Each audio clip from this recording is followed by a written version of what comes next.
Hello friends, welcome to my YouTube channel online website. दोस्तों, thermodynamics के important MCQ question में आपका स्वागत है। क्वेश्चन पहला ये कहता है कि एक डेफिनेट एरिया या space where some thermodynamic process take place is known as, वो क्या कहलाता है? तो इसका सही आंसर हो जाएगा थर्मोडायनेमिक सिस्टम। थर्मोडायनेमिक सिस्टम वो कहलाता है।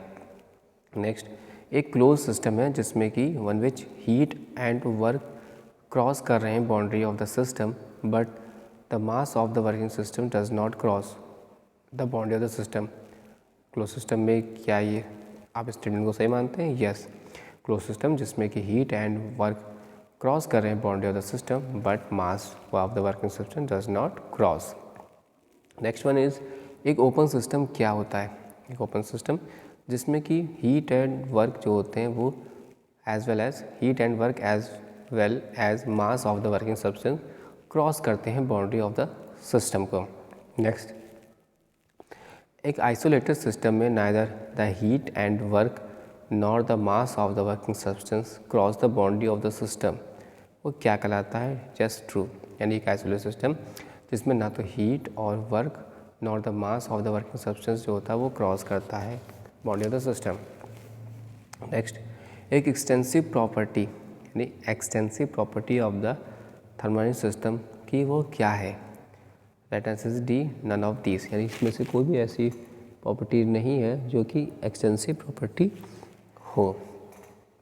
नेक्स्ट, अगर बात करें एक थर्मोडायनेमिक प्रॉपर्टी किसी भी सिस्टम की, वो कहलाती है एज बी इंटेंसिव प्रॉपर्टी, तो उसकी वैल्यू जो होगी ऑफ द एंटायर सिस्टम की वो डैश होगी to the sum of their values of the individual parts of the system की। यानी the thermodynamic property of a system is said to be intensive property जब उसकी value of the entire system की वो not equal है sum of their value of the individual parts of the system. Next, the property of the system जिसकी value of the entire system की वो equal है sum of their values for individual part of the system, वो क्या extensive property है? Yes. यानी जो property of the system होता है जिसकी value for the entire system की वो इक्वल होती है sum of their values for the individual part of the system की, वो कहलाती है एक्सटेंसिव प्रॉपर्टी। आपको बताना है कि कौन सी which of the following is the extensive property of the thermodynamic system. Right answer हो जाएगा बी, वॉल्यूम। वॉल्यूम जो है वो एक्सटेंसिव प्रॉपर्टी है थर्मोडायनेमिक सिस्टम का। नेक्स्ट, आपको बताना है कि कौन सा इंटेंसिव प्रॉपर्टी है इसमें से थर्मोडायनेमिक सिस्टम का।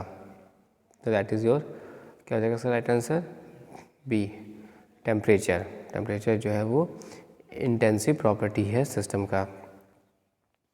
Specific volume of the system वो कैसी प्रॉपर्टी है? स्पेसिफिक वॉल्यूम अगर बात करेंगे तो ये इंटेंसिव प्रॉपर्टी होगी। एब्सोल्यूट जीरो की वैल्यू कितनी होती है?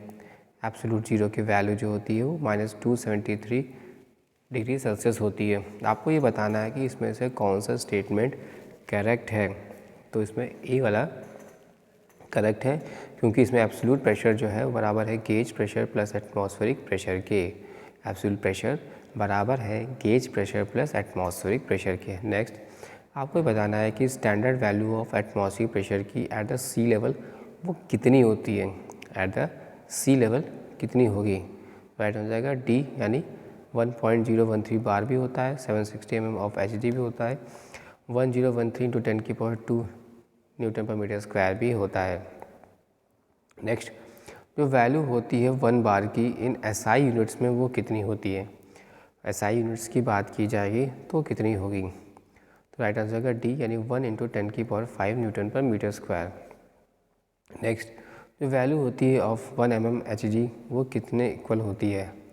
राइट आंसर आएगा सी, यानी 133.3 न्यूटन पर मीटर स्क्वायर के। नेक्स्ट, बात करें the reading of pressure gauge जो कि फिटेड है ऑन वेसल इज़ 25 बार, तो atmospheric pressure is 1.03 bar and the value of G is 9.81 meter per second square, तो जो absolute pressure in the vessel वो कितना होगा? तो इसका सही आंसर हो जाएगा सी, यानी 26.03 बार। नेक्स्ट, तो condition of temperature and pressure at 0 degree Celsius and 760 Hg of pressures are termed as dash temperature and pressure. The right answer is A, that is your normal temperature and pressure. यानी condition of temperature and pressure at 0 degree Celsius and 760 of Hg pressures are termed as a normal temperature and pressure. Next, the unit of energy in SI unit वो कितना है? That is your A, यानी joule. The unit of energy in SI unit is joule. Next बात करते हैं the unit of power in SI units वो कितनी होती है? क्या 1 किलोवाट में होता है?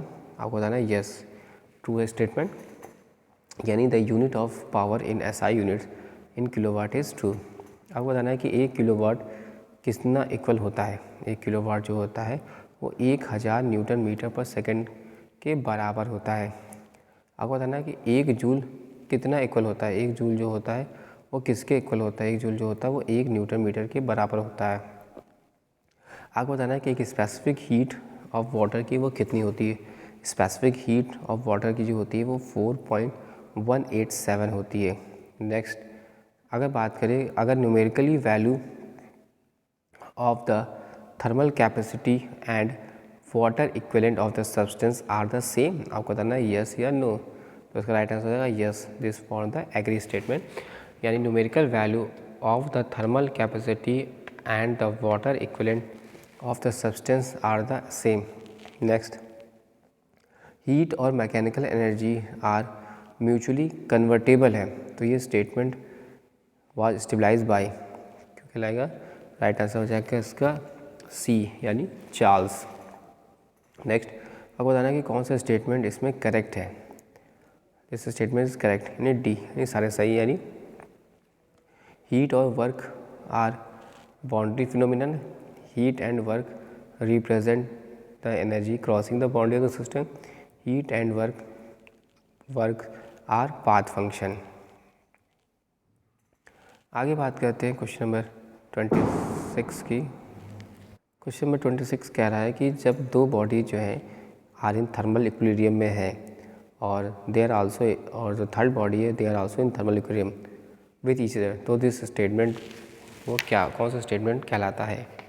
क्या होगा इसका सही आंसर इज़ ए, यानी जीरोथ लॉ ऑफ थर्मोडायनेमिक्स के कारण ऐसा होता है. Next, first law of thermodynamics deal करता है, क्या डील करता है? आपको बताना है. First law of thermodynamics deal करता है. The right answer is D, यानी कन्वर्जन ऑफ एनर्जी को डील करता है. फर्स्ट लॉ क्या कहता है? According to first law of thermodynamics क्या होता है?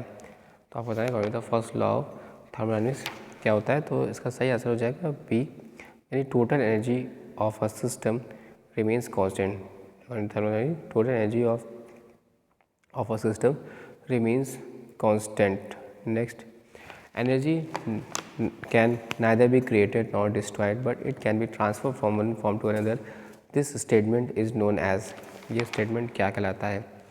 This statement को बोलते हैं हम लोग first law of thermodynamics. Next, Kelvin Planck law deals with, क्या डील करते हैं इसमें? कैल्विन प्लांक लॉज में हम लोग डील्स करते हैं conversion of heat into work. क्या करते हैं? Conversion of heat into work. Next, heat और वर्क आर म्यूचुअली कन्वर्टेबल है. तो ये this statement is called dash law of thermodynamics. ये कौन सा स्टेटमेंट कहलाएगा? बी, यानी first law of thermodynamics. Heat और work are mutually convertible. This statement is called as first law of thermodynamics. Next कह रहा है कि जो मेजरमेंट ऑफ थर्मोडायनेमिक्स प्रॉपर्टीज़ का known as a temperature is based. measurement of thermodynamics properties, the measurement of a thermodynamics property known as a temperature is based, that is the zeroth law of thermodynamics. Next, a machine which violates first law of thermodynamics known as a perpetual machine. Wrong, यानी B is the incorrect statement है. Next, आपको बताना है कि अगर perpetual machine motion machine है of the first kind is dash according to the first law of thermodynamics. What is the right answer is B, यानी impossible. A perpetual motion machine of the first kind is impossible to according to the first law of thermodynamics. Next, according to the Kelvin Planck statement, a perpetual motion of the dash is impossible. What is the right answer is B, that is your second kind. According to the Kelvin Planck statement, a perpetual motion of the second kind is impossible. Next, which of the following statement is correct according to the Clausius statement of second law of thermodynamics? Right answer is B, that is it is impossible to transfer heat from a body at lower temperature to a body at a higher temperature without aid of an external source. Next, according to the Kelvin Planck statement of second law of thermodynamics, right answer is A, it is impossible to construct an engine working on a cyclic process whose sole purpose is to be convert heat energy into work. Next, आपको बताना कि कौन सा statement इसमें correct है for the second law of thermodynamics के according. All of the सही है, यानी इसमें it is impossible to construct an engine working on a cyclic process whose sole purpose is convert heat energy into work. Second, it is impossible to transfer heat from a body at a lower temperature to a higher temperature without aid of external source. And third one is this is the definite amount of mechanical energy which is obtained from a given quantity of a heat energy, यानी D is the all of the above.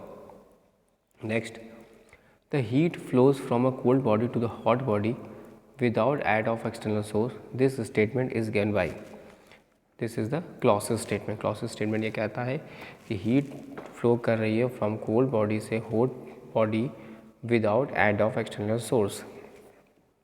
Second law of thermodynamics define क्या करता है? Second law of thermodynamics define करता है entropy को. Second law of thermodynamics entropy को define करता है. आपको बताना है कि स्टेटमेंट जो है वो करेक्ट है या इनकरेक्ट है. आपको बताना है. स्टेटमेंट ये कहता है कि ये इम्पॉसिबल है टू ट्रांसफ़र करना heat from a body at a lower temperature to a body at a higher temperature without the aid of an external source. This statement is correct. Next, it is task to construct an engine working on a cyclic process whose sole purpose is overhaul heat energy into work. This statement is impossible. यानी it is impossible to construct an engine working on a cyclic process whose sole purpose is to be overturn heat energy into work. Next, first law of thermodynamics according to बताना है कि total energy of the system remains constant. True. The first law of thermodynamics ये कहता है कि total energy of the system remains constant. True. Next, the state of a substance whose evaporation from liquid state is complete is known as, the right answer is B, यानी that is a perfect gas. The state of a substance whose evaporation from its liquid state is complete is known as a perfect gas. Next, the state of substance whose evaporation from liquid state it is partial is known as a stream. The next answer is B, that is disagree. Next, the behavior of superheated vapor is similar to that. किससे similar हो जाएगा इसका? That is A, यानी perfect gas. Behavior of superheated vapor is similar to the perfect gas. Next, जो variables हैं which controls the physical properties of a perfect gas are, वो क्या कहलाते हैं? That is D, all of the above. यानी जो variables which control the physical property of a perfect gas, वो pressure exerted by the gas, volume occupied by the gas, temperature of the gas. Next, the behavior of a perfect gas undergoing any change in the variables which control physical properties is governed by, the right answer हो जाएगा इसका D, यानी all of these, यानी Boyle's law, Charles law and Gay-Lawless law. Next, the absolute pressure of a given mass of a perfect gas varies inversely as its volume when the temperature remains constant. The statement is known as Boyle's law. Right answer is yes. ये Boyle's law कहलाता है कि absolute pressure of a given mass of a perfect gas varies inversely as its volume. And the next question, as per Charles law The volume of given mass of a perfect gas varies as its absolute temperature when the absolute pressure remains constant. This is the directly यानी as per Chau's law the volume of a given mass of a perfect gas varies directly as its absolute temperature when the absolute pressure remains constant. Thanks for watching and sharing.